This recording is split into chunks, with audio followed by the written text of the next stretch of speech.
Section 6, Solar Panels. Lecture number 3rd, Manufacturing of Solar Panels. Learning objectives of the lecture 3rd.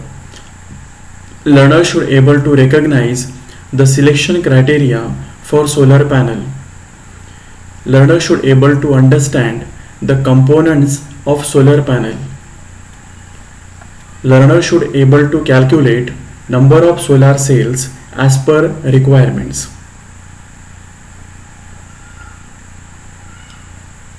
First, selection criteria for solar panel. While selecting any solar panel for building a solar system, it is very much important to recognize some of the criteria that we are using for selecting a solar panel. The first criteria is the warranty. When we purchase any kind of solar panel, we should focus on first the warranty period. Next is positive power sorting. The next criteria is also important, the positive power sorting factor of a solar panel. Third is module efficiency. Generally, for polycrystalline solar cells, the module efficiency is ranging between 15% to 16%.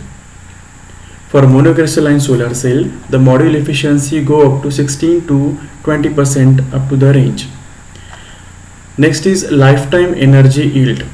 When we choose a solar panel, we also know how much lifetime the solar panel is having. Generally, 25 years of lifetime has been given for a solar panel for manufacturing companies. Performance in hot and hazy conditions. On behind the solar panel, it is very much important the rating has been given for hazy conditions. In hot conditions and the hazy conditions, how the panel will going to perform, their glass should not break, such criteria we should know.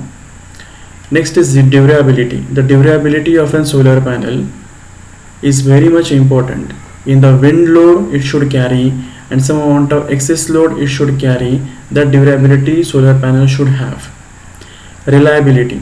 Reliability criteria is very much important. 25 years of lifetime has been given. It should be the reliable comparing to the energy yield from a solar panel.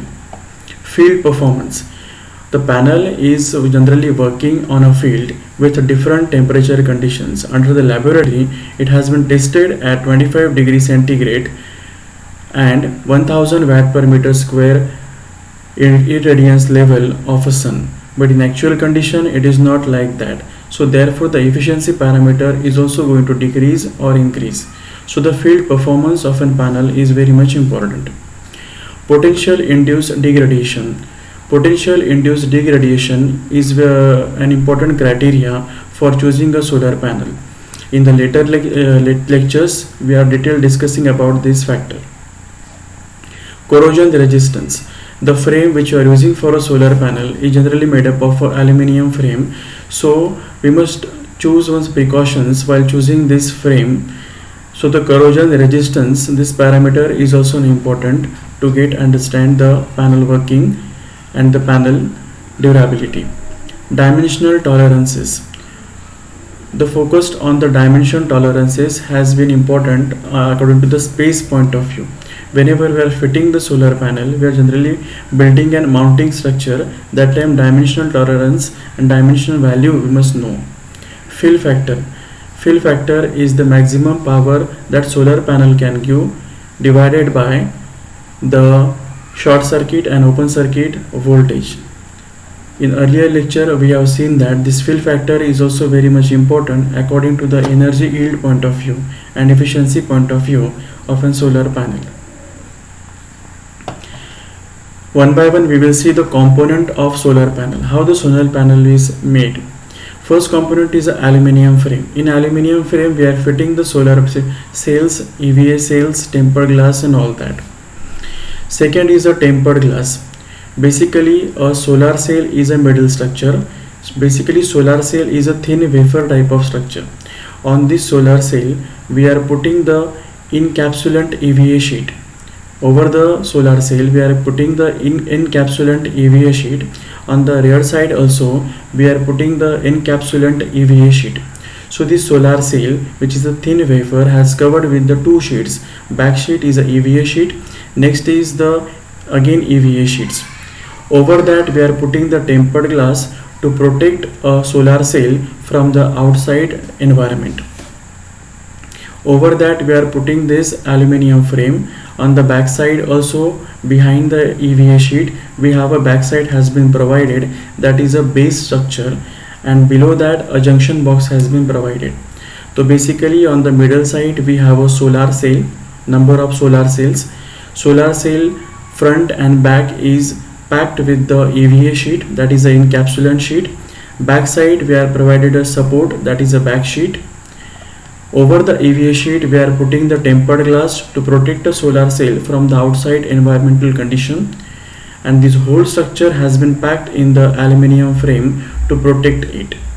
And the back side we are putting the junction box. From that the positive and negative terminals has been taken out and the electricity has been taken out. One by one we will see a detailed component of a solar panel. The first and many most important component is a solar cell. As we have already studied, a solar cell is a part in a solar panel. Vertical lines are the bus bars, horizontal lines are the fingers.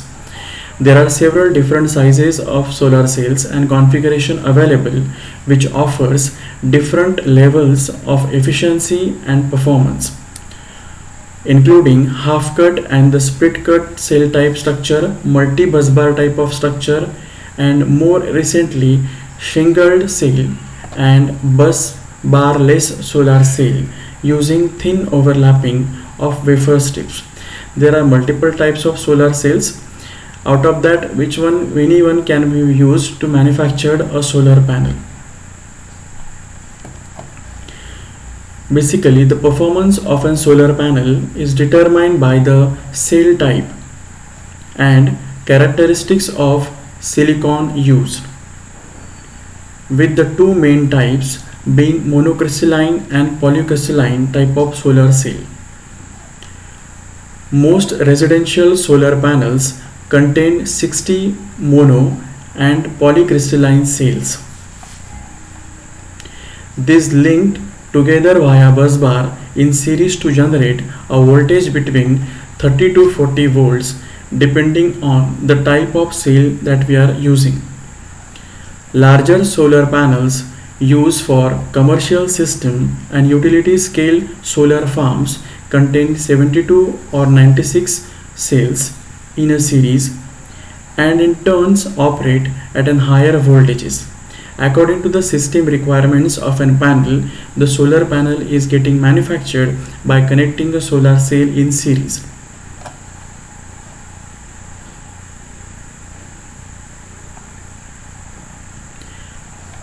Second is the tempered glass. To protect an solar cell, we are using this tempered glass. The front glass sheet protects the PV cell from the weather and impact from hail and airborne debris. The glass is typically high strength tempered glass, which is 3 to 4 mm thick and is designed to resist mechanical loads and extreme temperature changes. This is a regular clear float glass. This is a true clear low iron glass. These are the types of glass we are using to manufacture solar panels. Aluminium frame. The aluminium frame plays a critical role by both protecting the edge of a laminate section housing the cells and providing a solid structure to mount the solar panel in position. The extruded aluminium sections are designed to be extremely lightweight, stiff and able to withstand extreme stress and loading from high wind and external forces. Basically, solar frame is providing the shield for overall solar panel structure. Backsheet. The backsheet is a rearmost layer of common solar panels which act as a moisture barrier and final external skin to provide both mechanical protection and electrical insulation. The backsheet material is made of various polymers or plastics, including PP, PET, and PVF, which offer different levels of protection, thermal stability, and long-term UV resistance. How to select a solar panel? This calculation is very much important for choosing a solar panel. Let's say to select a solar panel, if a daily usage is 6750 watt hour per day, if our daily solar requirement is electricity requirement or load requirement is 6750 watt hour per day, then possible install capacity is daily usage in watt hour per day divided by 3, that is 6750 watt hour per day divided by 3, so we are getting 2250 wattage. So this is a possible install capacity, or this is a possible load requirement of a solar panel capacity that is gained from a system. So basically simple formula is there.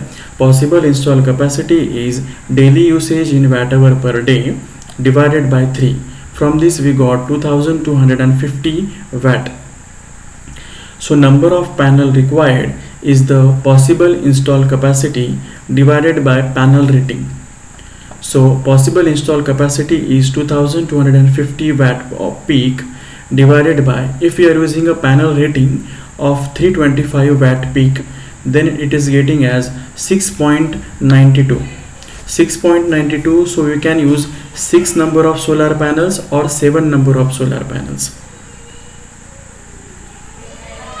The formula is very simple. To calculate the number of solar panel, is formula is possible install capacity upon panel rating. From that we will get 6 number of solar panels.